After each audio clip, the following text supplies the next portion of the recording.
welcome back.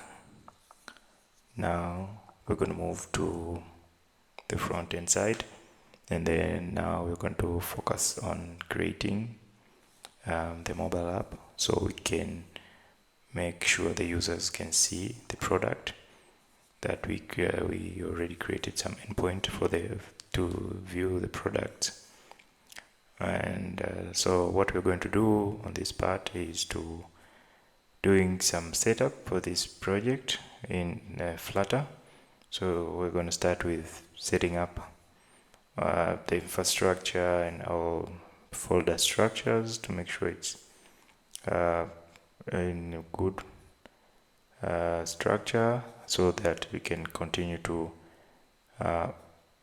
integrate these APIs on the mobile app. So now we're going to go on the Flutter side and do some setup, and also we're going to see how to do API integrations and be able to consume those APIs that we created on previous videos. Okay, so what I'm going to do here now is I want to for us to create all necessary doing some configuration.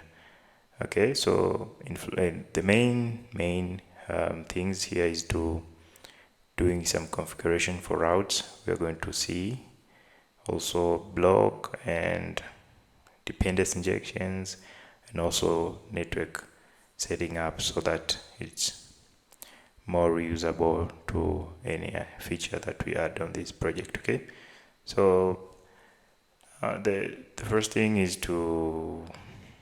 I'm going to create something, the folder structures, and we're going to see. Okay, so we're going to start with source, and that will contain all necessary and all of the arrangements here. Okay, so I'm going to start with folder called core, and this will contain everything that is global, and meaning it's going to be used, and it's a shared stuff that any feature will need. Okay, and we're going to also create a folder for features. So what we're going to follow here is feature based, so meaning each feature will have its own folder, and we're going to see inside of each one of the features what does that feature contains in terms of folder structures. So this is necessary because the app may grow, and then so many features may be required or needed later on, so we need to put a bit of an arrangement that can also help to accommodate even if so many features will be added up later on. Okay, so we're going to see how we structure our folders to ensure that no matter how many features are added, it's still easy to continue to add more features without any issues. Okay, so let's go to pubs.yaml, and for those who are not familiar on Flutter side, so this is just a framework which you use to create mobile apps. So it's the project, the code that you write here will work for iOS, Android, desktop, and other stuff. Okay, so but I don't this is not much beginner friendly, so you may go and watch some tutorials a bit for just to brush you a bit of what is Flutter and all those necessary stuffs in terms of UI and all building of component, and just get basic or crash course, and then you can come here and see, and things will get to be much easier to understand. That's because of this project is not much beginner friendly. Okay, so here I just wanted to included all the packages. So we're going to use animations. We're going to see where we're going to use animation. We're going to use darts. This is for error handling stuffs. We're going to see what is it. We're going to use Dio for network calls, Equatable for managing qualities, Flutter blog for managing state, freeze the annotation to generate we are going to use some kind of code generations to help us do things that we may have to do, but with the help of code generation things they will do for us. The quality stuff, copy with, and all from JSON to JSON, you're going to see. Okay, get it. We're going to use it for dependency injection. GoRouter, we're going to use for routing, navigating between screens. Hive, Flutter, we're going to use for local storage. We're going to see how to implement offline storage for CAT and also for users. We are meaning for user who will log in and all that. Intel, this is more for it has so many stuffs in it. We're going to see logger, just to log some requests. It's good for to analyze and see network calls in if there's some error, and you can use that to smooth page indicator. We're going to see there's some places. Badges, this is we're going to use it on cart to see how many items are being added to cart. So this badge is just something that comes with good UI and all that stuff. Freezed, as I said, we're going to use code generation for both blog and also for models, which we will use to interact with and convert those response that are coming from the server. Hive generate also, it's for Hive, and we'll see how much it's easy to use Hive to implement offline storage. JSON serializable, also we're going to need it also on the model when we are interacting and converting the response that are coming from the server. So just make sure you have all of this. And yeah, so for now, okay, now let's go back to core and let's add all the features, all the folders. Okay, so in terms of folder structure, mostly you just have to think and plan. It's not necessary that it has to be this way, but as you grow and have some experience in figuring out stuffs, you will arrange. The big thing here to take is to make sure you have folders and a good arrangement, so you have consistent. Even if you have there'll be other teams or developer joining your project, just make it easy for adding stuff. Okay, so this is not like exactly you have to do this way, but this is just how I plan and see, and I see it like it's a good way to start, but it's not necessary that you have to do this way. Okay, so we're going to have app. We're going to see what is it, what will contain. We're going to have blog. This we're going to add block observers, meaning they just observe anything that is happening. Common, and here we'll see we're going to add widgets, and also we're going to have D. I name it as a dependency injection. Okay, so, and also we're going to have routes, and because we're using, we're going to see, and also we're going to have utils, just helper functions that we may need along the way. We add them here. And lastly, we're going to add network.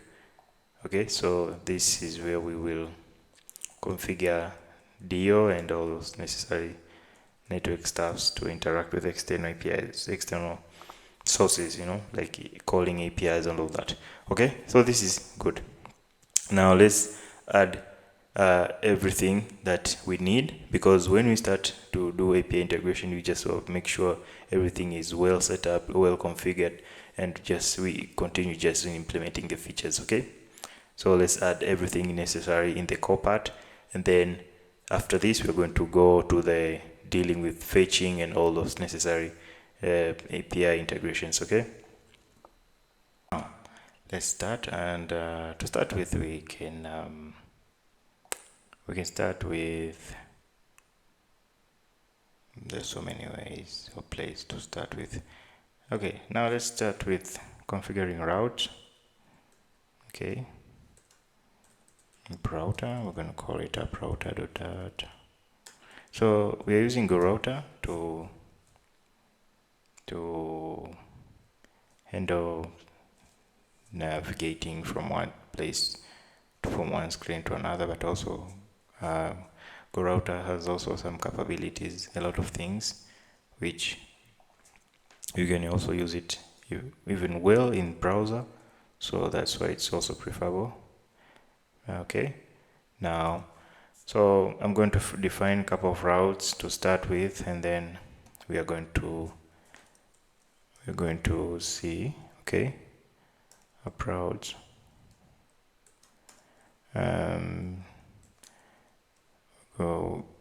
I'm going to show you the screens. So we have home view. Okay.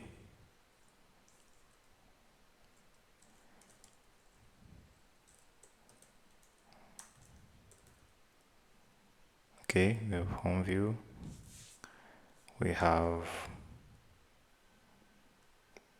profile.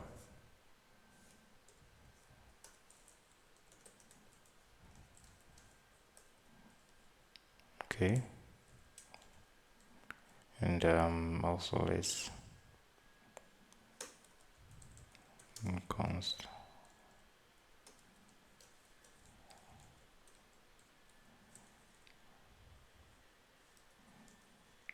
Okay, route. Okay, so that's just to start with, but we will see. I will show you. We will see the UI, and then we can figure out how many screens. Okay, so we can create a class, a router. Okay, and then let's define GoRouter from Go, and call it router.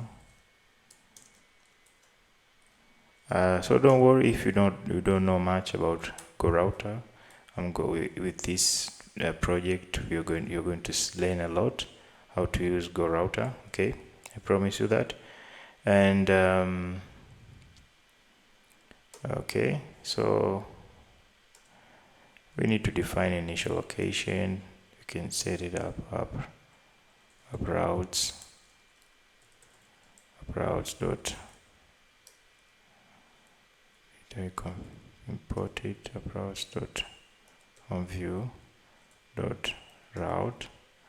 Okay, and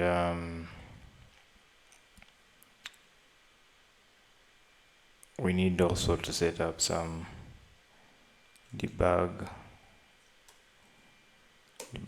log diagnostic to true.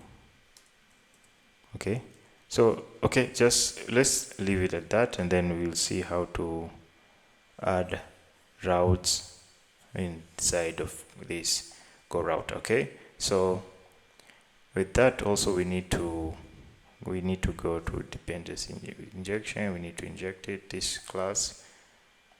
So injection container, we're going to need final locator. On my videos I've used a lot when it comes to get it. So see on my previous videos, you will see every video I use get it, so you will learn a lot, and you can be able to also to try it and use it on your own project. Okay, so locator, need to import it. Okay, sorry, locator dot register.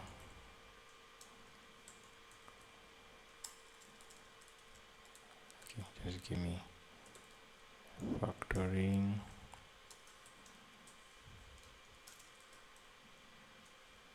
router.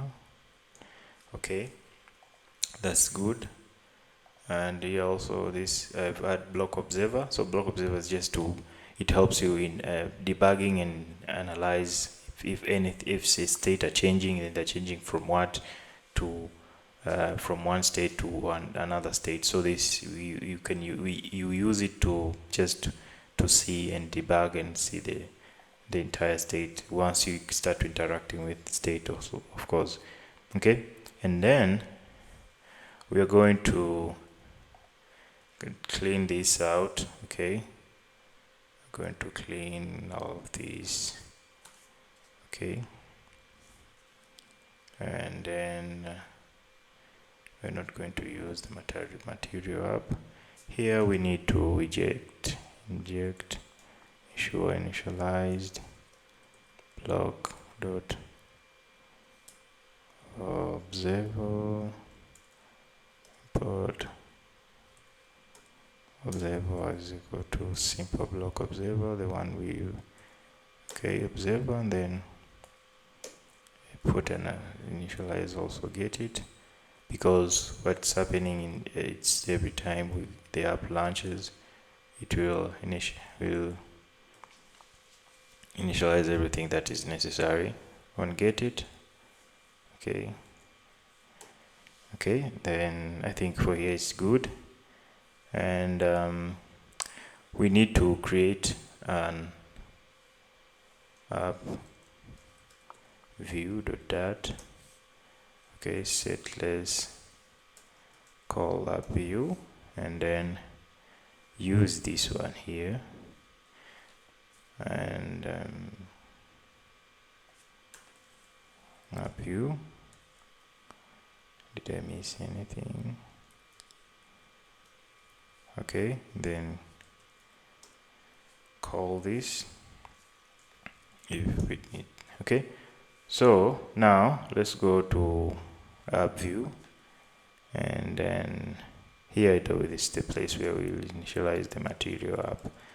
Okay, the main important thing to do this is to handle all these necessary configurations and setting up on its own file, so that the main is clean, main.dat is clean. Okay, so here you configure everything. Okay, so if you're using GoRouter material app use, you need to add .router. So this means GoRouter can like understand and be able to implement all the necessary APIs inside your app. So you need to wrap this material app with .router. Okay, this is very important. You need to remember that. Okay, and also you need to use route config. You can call locator and then add app router.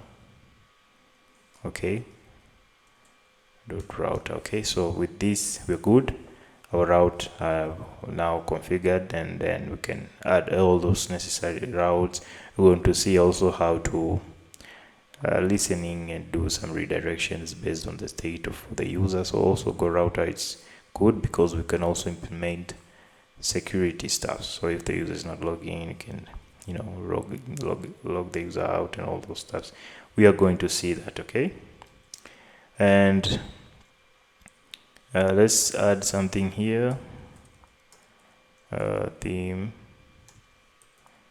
I need theme data and color scheme.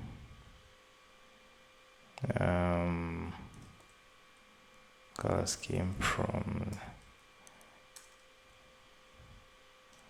palette to primary, and then use material 3.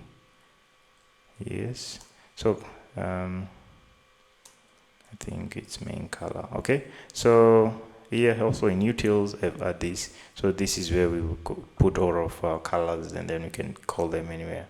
Okay, so this is good, but also here I need to add utils.dat and export colors. Why I'm doing this? Because utils can contain a lot of files here, helper method and all that. So all of them I want to export them here, and whenever I'm calling that file on any another file, I'm going to call utils, and I'm going to have that file. So if, for example, we add 2 or 3 files here, and all of them they are needed on the single file or another on the page, maybe you can import only utils and you have all access to that. So this is just clean code and removing a lot of imports from a single files. Okay, now where did I forget? I think this is good to start with. And oh, network, let's deal with also network and configure all those deal. Okay, I forgot about network part. So here what we're doing is we are configuring deal and logs that they're helpful to view on our terminal and see when we hit it. We call a certain endpoint, we need to see the request, the response. So it's good for also debugging, but also to see if everything is working correctly. So I just added these files: DO service, error handler, logger, and network logger, and I will explain each and one of them. Okay, so let's start with DO service. This is just a simple class which we configure DO, base URL, interceptors, and or headers, and also connection timeout and receive timeout. So the main issue of doing this is because we know mostly we are going to have the same base URL. So let's say www.xyz.com/API. Okay, so x.y.com is going to be the same for all the endpoints that we're going to interact with. So this is just to doing a professional configuration and setups, so you don't have to call every time base URL on that. Okay, so also an interceptors, these are just like the interceptors, or is even in Nest we see interceptors, they intercept, and you can add some things on it. Okay, so for example here we just add a logging, which you see on request. So here you can put something here on the request, what to do, on response, what to do, on error, what to do. Okay, so what is happening if the DO is doing some request, we say contact type application.json if it's not defined. Okay, and also here we're going to see how we can use on request to do something before calling that endpoint. So that's the main things of interceptors. Okay, so this for now is normal, it's just logging out every information that we think is necessary. Okay, and we added that here, logging. So we can add many interceptors. Okay, just remember to wrap it with interceptor wrapper, which is coming from DO, helper class to create interceptors in ease. Okay, so that's it. And we have also logger. This is coming from logger. Just you can see the documentation, just simple, just it's more clean and beautiful way of logging out, logging stuff, everything. Okay, so you can customize it as much as you want, but it's good for, it helps in printing out all those things that you need, you want to see, and that's where we use here logger. Okay, it's coming from logger itself. Okay, printing out in a beautiful and formatted way. Okay, this is for error handler, and then that's what we're going to see there. Okay, so before we start, we need to inject all those stuffs here. I think I forgot, I need to say router. Okay, so we need to inject all those networks here, and then okay, creator.digester lazy singleton, we need DO. Okay,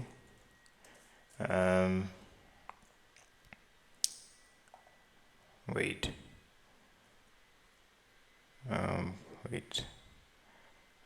yes.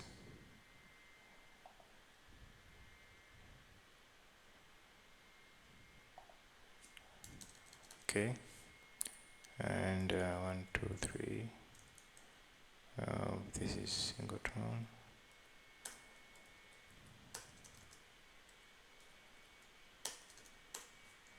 Okay, also we need to inject DO service. we need to inject simple log printer, and lastly we need to inject logging. Okay, that's it. So we have already called this, and when the app runs, it's okay, it's done for here. Now we're going to see how to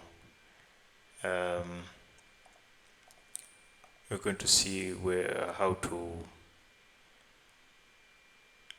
deal with features. Okay, so I'm going to show you the UI, and then we're going to figure out features in terms of arranging them, and then start to implement them one by one. Okay,